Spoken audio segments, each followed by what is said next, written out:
135 000 tonnes, ça fait 260 000 tonnes par semaine. Donc, l'accident, ça nous paraît énorme, mais l'accident là-bas, c'est 600 000 tonnes. Donc, ça veut dire que la raffinerie prend 3 semaines à peu près pour le raffiner. C'est pas...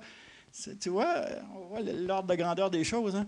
C'est énorme la quantité de pétrole qu'on a vu dans le golfe du Mexique, mais c'est absolument gigantesque la quantité de pétrole qui est raffinée par Ultramar. Puis ça, c'est notre pétrole, c'est celui qu'on brûle. C'est celui que nous autres, on met dans nos voitures. C'est le nôtre. Là.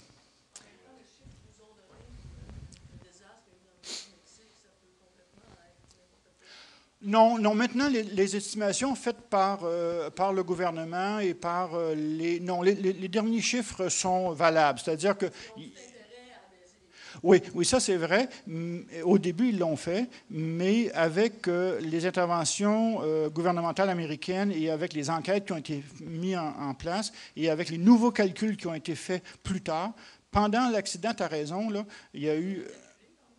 oui, mais les physiciens, les experts qui ont regardé les vidéos pour les fuites avec la taille, tout ça, sont arrivés à un consensus à peu près convenable. On est à 600 000 tonnes, bon, à cette grandeur-là, si tu mets 100 000 tonnes de plus ou de moins, ça ne change plus grand-chose. Mais on est dans cet ordre de grandeur-là. Là.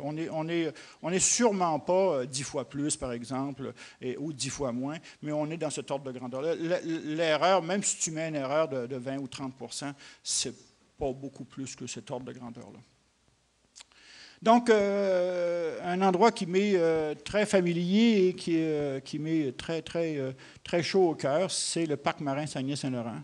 Voilà le parc marin avec le fjord de Saguenay qui est ici, avec la zone que j'ai montrée ici. Donc, ce parc existe depuis plus de 10 ans et c'est un exemple mondial de cogestion entre les communautés et entre les deux formes de gouvernement. Donc, le parc marin, bien, vous êtes déjà allé probablement puisque vous été vous balader quelque part par là.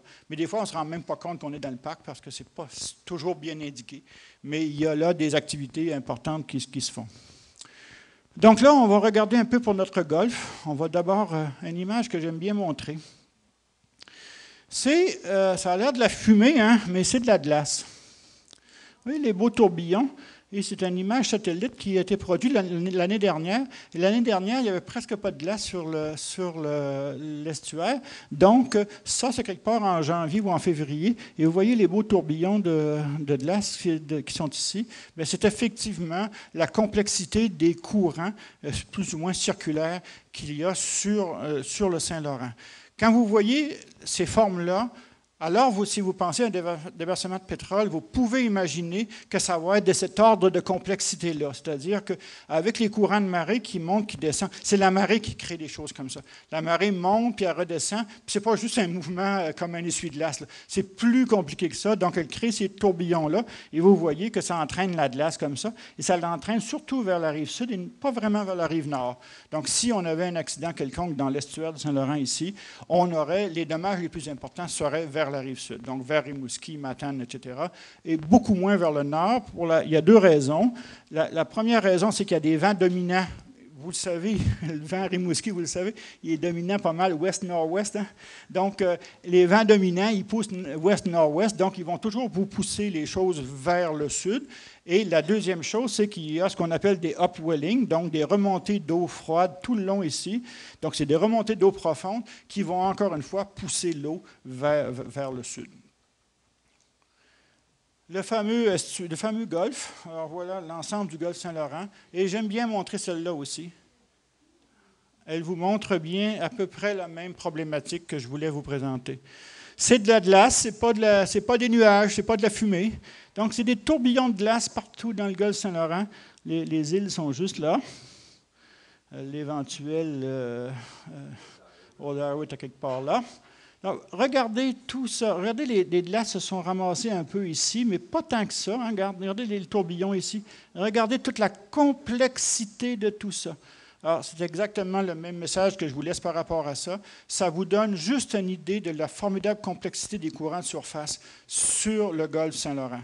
C'est donc dire que si ça, c'était du pétrole, d'une source quelconque, bien, vous n'auriez pas une nappe de pétrole qui se déplace de façon linéaire vers quelque chose. Ça va avoir quelque chose d'extrêmement complexe qui va tourbillonner, qui va remonter, qui va redescendre, qui va faire des mouvements très, très complexe en fonction des marées.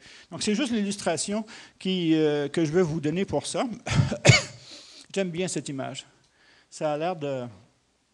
Comme déposé, comme une feuille déposée sur l'eau. C'est beau, c'est une image satellite que j'ai découverte sur le site de la NASA. Donc, vous avez reconnu les îles. Et l'image, je pense, est symbolique parce qu'elle nous montre la fragilité des îles de la Madeleine. Les îles de la Madeleine, c'est un banc de sable au milieu d'un presque océan. C'est ça, les îles de la Madeleine. Donc, c'est hyper fragile. Et c'est fragile à l'érosion. Il y a beaucoup d'érosion aux îles. Il y a de la reconstruction, il y a du transport, il y a toutes sortes de choses. Il y a des...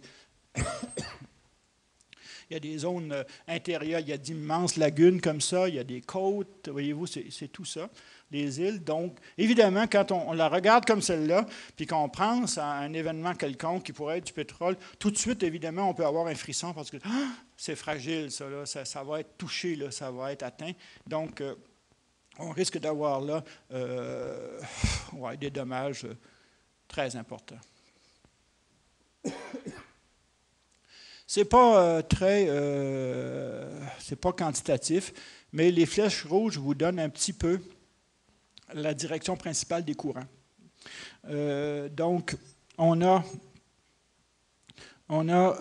au sortir de l'estuaire, on a des courants très forts. Ici, il y a un truc qui s'appelle le courant de Gaspé, peut-être certains savent. Donc, si vous avez fait de la voile, vous le savez, c'est sûr. Donc, un courant très fort ici, courant de Gaspé qui sort. Donc, s'il y avait du pétrole en amont, ça va évidemment aller dans cette direction-là. On a d'autres courants très complexes ici qui sont situés. Alors, quand je parlais du plateau des îles de la Madeleine, c'est ça, hein? Le plateau madélénien, c'est toute cette région-là. C'est peu profond, hein? Si vous avez jamais regardé les cartes, là, je pense que je n'ai une carte de profondeur plus loin. Mais ici, là, on est dans le 30-40 mètres, là, c'est pas profond, ça. C'est juste ici que c'est profond. Alors, vous voyez les tourbillons qu'il y a là, la façon de... Donc, encore une fois, c'est pour illustrer qu'un éventuel déversement de pétrole donnerait énormément de difficultés à des sauveteurs, si vous voulez, à des intervenants qui tenteraient de retrouver et de neutraliser une nappe de pétrole.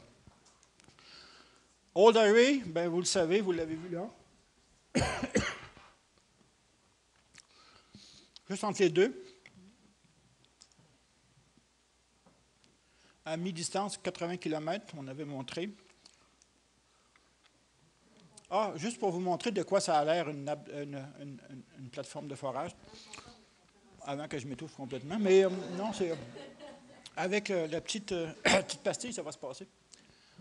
C'est pour vous montrer l'ampleur de ce que c'est qu'une plateforme de forage. Ça, c'est la photo, c'est l'image de Deepwater Horizon. C'est effectivement la bonne plateforme qui a coulé dans le golfe du Mexique.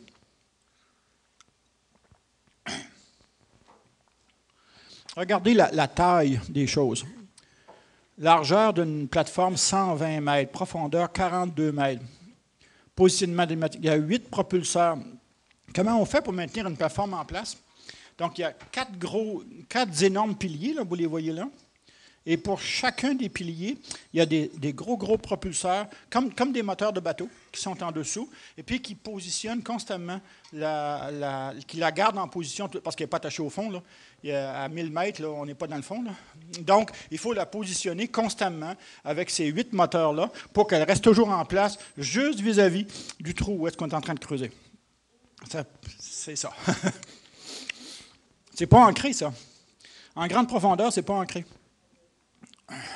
Profondeur maximale de travail, ça peut travailler jusqu'à 9000 mètres. Profondeur maximum d'eau, 2400 mètres. C'est toujours la même plateforme qui a coulé, qui est au fond maintenant. Donc, ses capacités, vous voyez, 150 000 barils ou 25 000 tonnes par jour, c'est sa capacité. Donc, voilà, c'est juste pour vous montrer. Et